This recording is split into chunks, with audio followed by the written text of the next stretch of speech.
आप देख रहे हैं न्यूज 7 हिंदी, राष्ट्र प्रथम। स्वागत है आप सभी का न्यूज 7 हिंदी में। देश की 5 बड़ी खबरों में सबसे पहली खबर टेलीग्राम पर लगी अस्थायी रोक के बाद मचे घमासान की। इस अस्थायी रोक पर टेलीग्राम के सीईओ का आखिर क्यों फूटा गुस्सा? आखिर सीईओ ने रिलायंस इंडस्ट्रीज और मेटा को क्यों ठहराया जिम्मेदार? क्या ये टेलीग्राम के खिलाफ कोई प्रतिस्पर्धा रणनीति है या फिर नीट एग्जाम और उससे जुड़े सुरक्षा व गोपनीयता के मुद्दों के चलते उठाया गया अहम कदम? भारत टेलीग्राम के सबसे बड़े बाजारों में शामिल है, इसलिए प्लेटफॉर्म पर किसी भी तरह की तकनीकी रुकावट का असर बड़ी संख्या में यूजर्स और डिजिटल सेवाओं पर पड़ सकता है। लेकिन भारत सरकार ने नीट एग्जाम को देखते हुए टेलीग्राम पर अस्थायी रोक रखी है।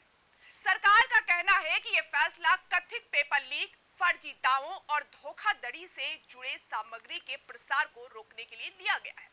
इस ऐप पर रोक के चलते टेलीग्राम के सीईओ का गुस्सा फूटा है। सीईओ पावेल डुरोव ने भारतीय कंपनी रिलायंस इंडस्ट्रीज और मेटा पर आरोप लगाया है। उन्होंने दावा किया है कि रिलायंस की नेटवर्क रूटिंग से जुड़ी एक तकनीक के जरिए भारत के बाहर भी कई देशों में टेलीग्राम यूजर्स को परेशानी का सामना करना पड़ रहा है। उन्होंने सोशल मीडिया प्लेटफॉर्म एक्स पर दावा किया है कि ये समस्या जानबूझकर पैदा की गई है। पावेल ने एक्स पर पोस्ट करके रिलायंस पर बीजीपी यानी बॉर्डर गेटवे प्रोटोकॉल हाईजैकिंग का इस्तेमाल करने का आरोप लगाया है। बीजीपी इंटरनेट की वह व्यवस्था है जो अलग-अलग नेटवर्क के बीच डेटा के रास्ते तय करती है और आरोप है कि रिलायंस के एक नेटवर्क से गलत रूट घोषणाएं की गई, जिसके कारण कुछ क्षेत्रों में टेलीग्राम ट्रैफिक सही तरीके से अपने गंतव्य तक नहीं पहुंच पाया। और दावा यह भी किया जा रहा है कि रिलायंस को इस समस्या की कई बार जानकारी दी गई लेकिन कार्रवाई नहीं की गई। इसी वजह से इसे गलती के बजाय जानबूझकर किया गया कदम बताया जा रहा है। टेलीग्राम के संस्थापक ने कहा कि भारत में टेलीग्राम के 150 मिलियन से अधिक सामान्य यूजर्स हैं, जिनमें अधिकतर लोग मैसेजिंग, शिक्षा, बिजनेस और सामान्य बातचीत के लिए इसका इस्तेमाल करते हैं। उनके मुताबिक बैन का असर उन आम लोगों पर पड़ेगा जिनका किसी भी गलत गतिविधि से संबंध नहीं है। कुछ लोगों ने इस मामले को टेलीकॉम और मैसेजिंग प्लेटफॉर्म के बीच प्रतिस्पर्धा से जोड़कर देखा है। उनका तर्क है कि रिलायंस का संबंध मेटा प्लेटफॉर्म से है, जो व्हाट्सएप और व्हाट्सएप के साथ ही पेरेंट कंपनी है। इसी आधार पर आपको बता दें कि सोशल मीडिया पर जो यूजर्स हैं, उन यूजर्स ने दावा किया है कि ये टेलीग्राम के खिलाफ प्रतिस्पर्धा रणनीति का एक हिस्सा हो सकता है। हालांकि इस दावे के समर्थन में कोई सार्वजनिक प्रमाण उपलब्ध नहीं है। अगर बीजीपी हाईजैकिंग जैसी घटना वास्तव में होती है तो ये वैश्विक इंटरनेट सुरक्षा के लिए गंभीर चिंता का विषय मानी जा सकती है। नेटवर्क ऑपरेटरों को सलाह दी जाती है कि वे अनधिकृत बीजेपी घोषणा को रोकने के लिए सुरक्षा उपाय अपनाएं ताकि यूजर्स को स्थिर इंटरनेट एक्सेस मिलता रहे। वहीं टेलीग्राम पर भारत में प्रतिबंध लगाने की कथित लॉबिंग से जोड़ने वाले दावों को भी अभी तक कोई आधिकारिक पुष्टि नहीं मिली है। दुरों के मुताबिक पेपर लीक जैसी गतिविधियों को रोकने के लिए सिर्फ एक मैसेजिंग प्लेटफॉर्म को बंद करना प्रभावी कदम नहीं है। उन्होंने दावा किया कि बैन के बाद भी ऐसी गतिविधियां दूसरे ऐप पर चली गईं और इससे समस्या का समाधान नहीं हुआ। दूसरी खबर में बात प्रधानमंत्री नरेंद्र मोदी और अमेरिकी राष्ट्रपति डोनाल्ड ट्रंप की उस मुलाकात की जिसमें दोनों नेताओं के बीच हुई हैंडशेक डिप्लोमेसी ने सोशल मीडिया को लेकर कूटनीति गलियारों तक हलचल मचा दी है। देखिए इस खास रिपोर्ट में। फ्रांस के एवियन में चल रहे G7 शिखर सम्मेलन के इतर प्रधानमंत्री नरेंद्र मोदी और अमेरिकी राष्ट्रपति डोनाल्ड ट्रंप के बीच मंगलवार को एक संक्षिप्त लेकिन बेहद ही चर्चित मुलाकात हुई। दोनों नेताओं ने गर्मजोशी से एक दूसरे से हाथ मिलाया और कुछ देर तक बातचीत भी की। हालांकि इस बार उनके बीच गले मिलने की वो तस्वीर सामने नहीं आई जो पूर्व में दोनों नेताओं की मुलाकातों की पहचान रही है। इस हैंडशेक डिप्लोमेसी की तस्वीरों ने सोशल मीडिया और कूटनीतिक गलियारों में तुरंत सुर्खियां बटोरी। सूत्रों के मुताबिक मुताबिक G7 शिखर सम्मेलन के दौरान हुई ये मुलाकात पूर्णतः अनौपचारिक थी, जबकि दोनों नेताओं के बीच औपचारिक द्विपक्षीय वार्ता आज बुधवार देर शाम भारतीय समयानुसार प्रस्तावित है। ये बैठक इसलिए भी बेहद अहम मानी जा रही है क्योंकि फरवरी 2025 में वाशिंगटन में हुई पिछली शिखर वार्ता के करीब 16 महीने बाद दोनों नेता पहली बार आमने सामने औपचारिक बातचीत करेंगे। सूत्रों के मुताबिक पीएम मोदी और राष्ट्रपति ट्रंप की बैठक में व्यापार सबसे अहम मुद्दों में शामिल रहेगा। भारत अमेरिका की टैरिफ नीति को लेकर स्पष्टता चाहता है और अंतरिम व्यापार समझौते में बेहतर शर्तों की उम्मीद कर रहा है। वहीं दोनों देशों के बीच व्यापक आर्थिक समझदारी को आगे बढ़ाने पर भी चर्चा होगी। इसके अलावा रक्षा सहयोग, ऊर्जा सुरक्षा, semiconductor supply chain, digital infrastructure और आर्टिफिशियल इंटेलिजेंस जैसे क्षेत्रों में सहयोग बढ़ाने पर विचार किया जाएगा। पश्चिम एशिया में बढ़ते तनाव, अमेरिका ईरान समझौते की संभावनाएं और हॉर्मुज जल डमरू मध्य की सुरक्षा भी वार्ता के प्रमुख विषय रह सकते हैं। इसके अलावा प्रधानमंत्री नरेंद्र मोदी और ट्रंप की इस बैठक में व्यापार, वीजा, ऊर्जा सहयोग और समुद्री सुरक्षा जैसे मुद्दों पर विस्तार से चर्चा होने की उम्मीद है। दोनों नेता ये आकलन करने की कोशिश करेंगे कि हाल के सकारात्मक कदमों को क्या व्यापक रणनीतिक साझेदारी में बदला जा सकता है। ऐसे में ये मुलाकात भारत अमेरिका संबंधों की दिशा तय करने वाली अहम बैठक साबित हो सकती है। दोनों नेता भारत अमेरिका संबंधों की पूरी तस्वीर की समीक्षा कर सकते हैं, भविष्य की रणनीति पर भी विचार विमर्श कर सकते हैं।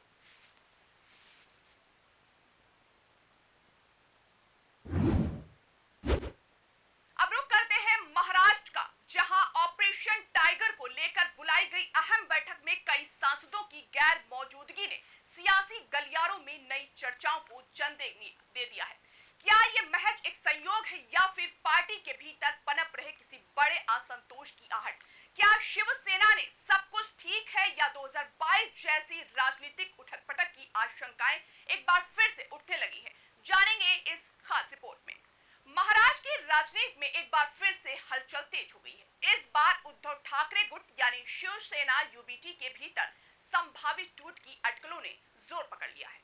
एकनाथ शिंदे गुट की ओर से चलाए जा रहे कथित ऑपरेशन टाइगर की चर्चा के बीच उद्धव ठाकरे ने अपने सभी लोकसभा सांसदों को मुंबई बुलाकर शक्ति प्रदर्शन की कोशिश की, लेकिन बड़ी बात यह रही कि बैठक में सभी सांसदों की गैर मौजूदगी नजर आई। इनके गैर मौजूदगी ने कई सवाल खड़े कर दिए। इस गैर मौजूदगी पर सांसद संजय राउत ने एक बड़ा और सनसनीखेज दावा किया है। उन्होंने कुछ सांसदों से संपर्क टूटने और उनके मोबाइल फोन बंद होने का दावा किया। राउत ने आरोप लगाया कि शिवसेना यूबीटी के सांसदों को पक्ष बदलने के लिए 15-15 करोड़ रुपए का भारी भरकम प्रलोभन दिया जा रहा है। उन्होंने आरोप लगाया कुछ सांसदों को 15-15 करोड़ रुपए दिए गए और उन्हें चार्टर फ्लाइट से अलग-अलग स्थानों ले जाया गया। संजय राउत ने कहा कि पार्टी ने संसदीय दल की बैठक के लिए व्हिप जारी किया है और लोकसभा अध्यक्ष को भी पत्र भेजा है। सुनिए बयान। कौन है आपको मालूम है? क्या नाम उसका? कुणाल कुमाने। नहीं, मैं उनको पहचानता नहीं। इस प्रकार की कोई व्यक्ति महाराष्ट्र के राजनीति में नहीं है। अब ये शिंदे गुट में ऐसे ऐसे लोग भरे हैं, हाँ, उसको भी जाकर बकते हैं। ये कंपाउंडर का हैसियत के आदमी नहीं है। वो काम करते हैं डॉक्टर के पास और ऑपरेशन की बात कर रहे हैं। नहीं, लेकिन जिस तरह जो दावे कर रहे हैं सर, अरे कौन दावे कर रहा है? ऑपरेशन टाइगर कंप्लीट होगा, क्या है ऑपरेशन? आपको टूटेगा, पार्टी टूटेगी, इस तरह की बात कर रहे हैं लगातार शिंदे। कौन तोड़ेगा? आपको मालूम है कौन तोड़ेगा? हम बैठे हैं ना। आप देखिए ये 12 साल में भारतीय जनता पार्टी को यही काम है ना, उसको तोड़ो, उसको खरीदो, उसको बेचो, देश को बेचो, जमीन को बेचो, पब्लिक प्रॉपर्टी बेचो, फिर एमपी एमएलए खरीदो, यही काम चल रहा है उनका। देश निर्माण का काम कहाँ चल रहा है? क्या हम देख रहे हैं? अब तृणमूल को तोड़ दिया, उससे पहले एनसीपी और शिवसेना को तोड़ दिया था। अरे थोड़ा अभी पेट भर गया तो चुप बैठो ना, पेट फट जाएगा आपका, टूट जाएगा, पूरा बाहर आ जाएगा। अब शेख बनर्जी से भी 11 घंटे ईडी ने पूछताछ की है। वो होता है, लगातार कर रहे हैं, हम सरेंडर नहीं करेंगे। कभी नहीं करेंगे वो लड़का, मुझे मालूम है। करने दो, जितना भी छल कपट करना है कर लीजिए। कौन है? स्फोट की अटकलों के बीच पार्टी सांसद संजय राउत ने कहा, अगर कोई जाना चाहता है तो वो इस्तीफा देकर जा सकता है।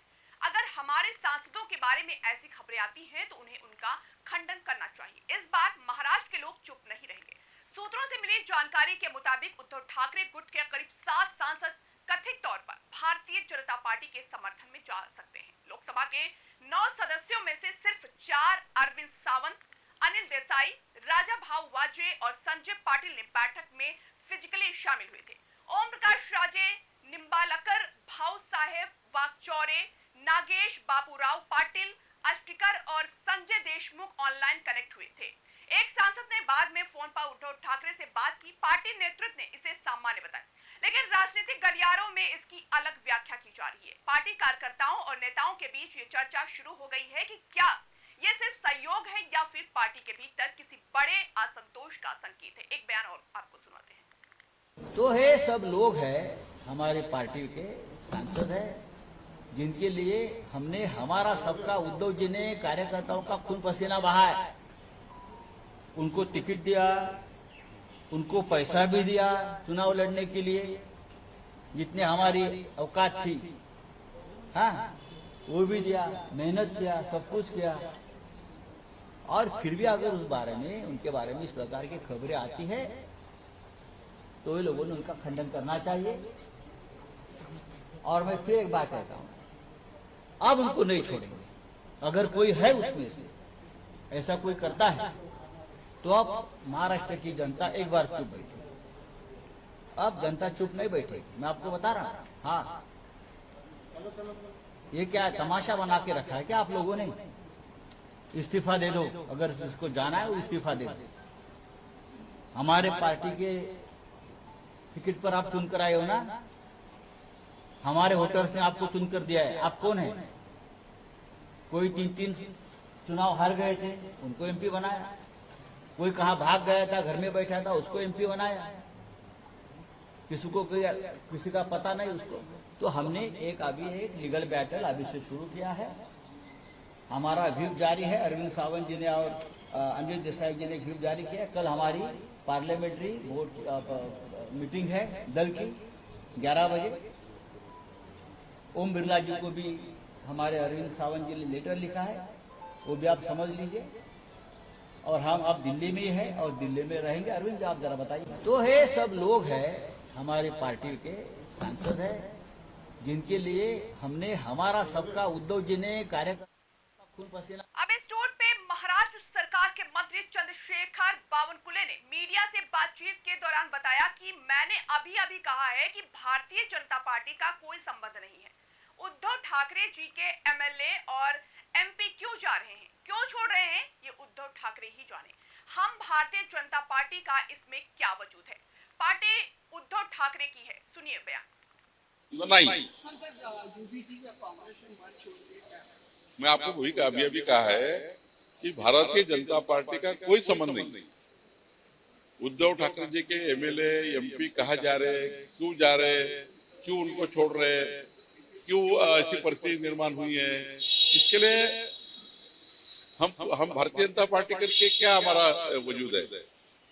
पार्टी उद्धव ठाकरे जी देखे और एकनाथ शिंदे जी देखे। अब संजय राउत जी को अगर ये बात की उनके खासदार पैसा ले रहे, ये बात मुझे लगता है कि खासदारों के बारे में और आमदारों के बारे में, विधायक और सांसद के बारे में ऐसे आरोप लगाना ठीक नहीं है कि कोई एमएलए एमपी केवल पैसा लेकर ही अपना भूमिका बदलता है। अनेक कारण होते हैं भूमिका बदलने के, और मुझे लगता है कि पैसे के आधार पे उनकी बदनामी करना ठीक नहीं है। ढूंढना चाहिए क्या कारण होगा कि हम लोगों के पास जो एमएलए एमपी क्यों छोड़ के जाते हैं। और बीजेपी में कल कुछ कम ज्यादा हुआ तो हमारी जवाबदारी होती है, अपनी अपनी पार्टी की जवाबदारी है। तो हमें खुद को पहचाने, खुद को देखें कि हमारा क्या चल रहा है। तो दूसरे के खिलाफ आरोप करके या एमएलए एमपी के खिलाफ पैसा लेने का आरोप करना मुझे लगता है ठीक नहीं है। क्या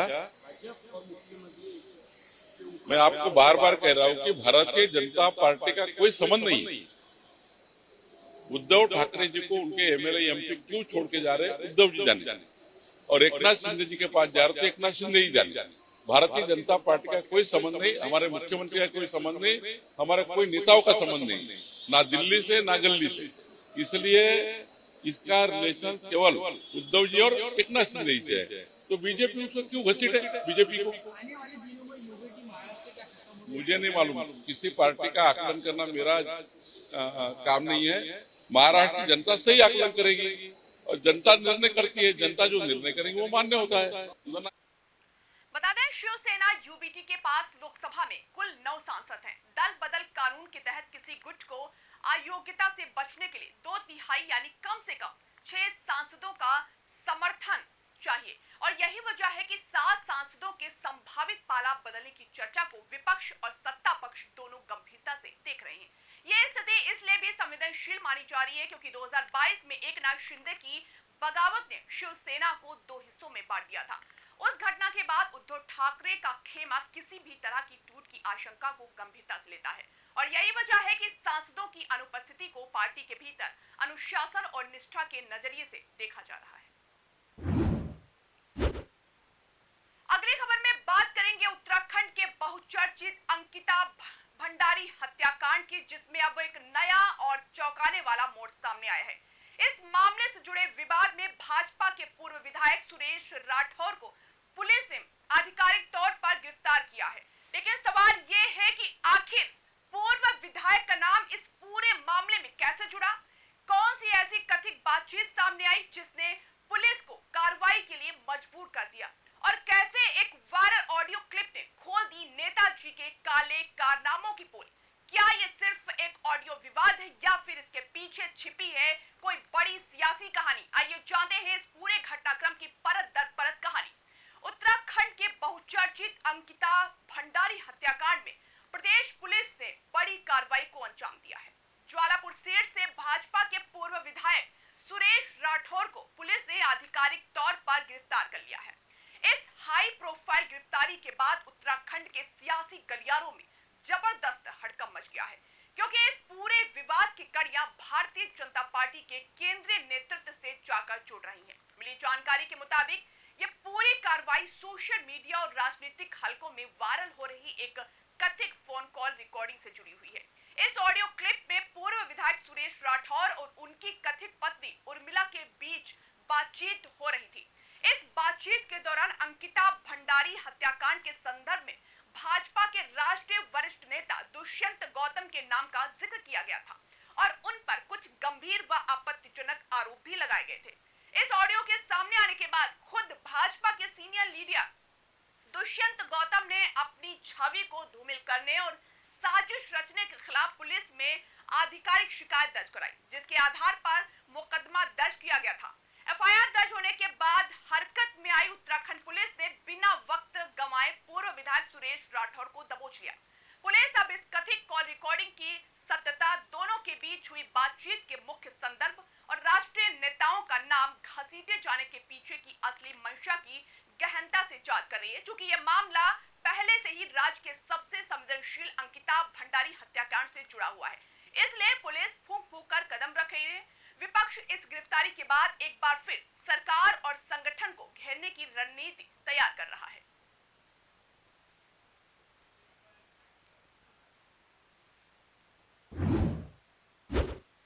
देश की बड़ी खबरों में अब बात जनेश्वर मिश्र जयंती के मौके पर लखनऊ में होने वाले कार्यक्रम की, जिसके जरिए समाजवादी पार्टी ब्राह्मण समाज में पैठ बनाने की पूरी तैयारी में जुटी हुई है।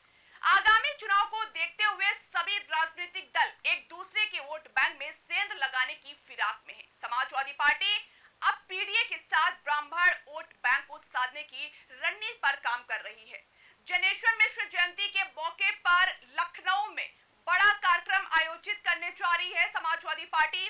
जनेश्वर मिश्र जयंती पर लखनऊ के जनेश्वर मिश्र पार्क में बड़ा आयोजन समाजवादी पार्टी प्रस्तावित कर रही है और इस कार्यक्रम के जरिए ब्राह्मण समाज को विशेष संदेश देने की भी रणनीति पर मंथन किया जाएगा। कार्यक्रम की तैयारियों को लेकर आज सपा अध्यक्ष अखिलेश यादव बैठक करेंगे। इस बैठक में आयोजन की रूपरेखा तैयार की जाएगी और नेताओं को जिम्मेदारी सौंपी जाएगी। ब्राह्मण समाज तक सपा का संदेश